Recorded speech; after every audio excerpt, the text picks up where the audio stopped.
So one of the things that you can do in TeamViewer is go ahead and chat out with your contacts as well. So first of all, you need to go ahead and have your contacts out right here. So you can see that I got 3 contacts right here.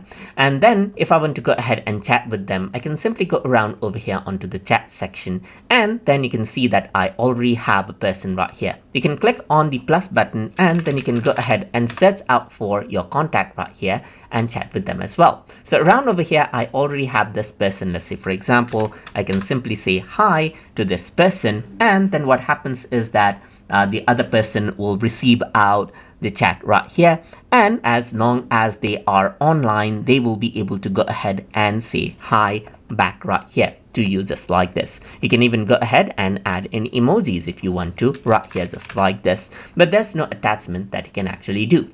From over here, you can simply go ahead and connect to them as well and access their computer if you want to as well. So this is what you have. So now if I were to actually go around over here, then I can go around over here onto contacts, let's say for example, and here I have another contact. I can go around over here and you can see that I can go ahead and send out a message to them as well, and that will be added in right here just like this, and you can say hi back right here. So this is what you have. You can even go ahead and add in people, and let's say for example I'm going to say TutorTube right here just like this. So let me just add people right here. So I'm just going to go around over here and select TutorTube channel 2, add to chat, and then what happens is that a group chat will be created. So all of you here can be communicating just like this as well. So I can just go around and say hi right here, and the other person can simply go ahead and reply back to you as well. So if I were to go around over here,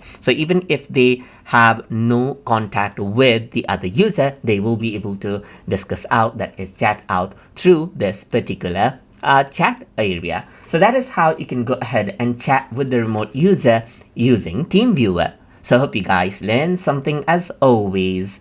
And as always, please like, comment, share, and subscribe.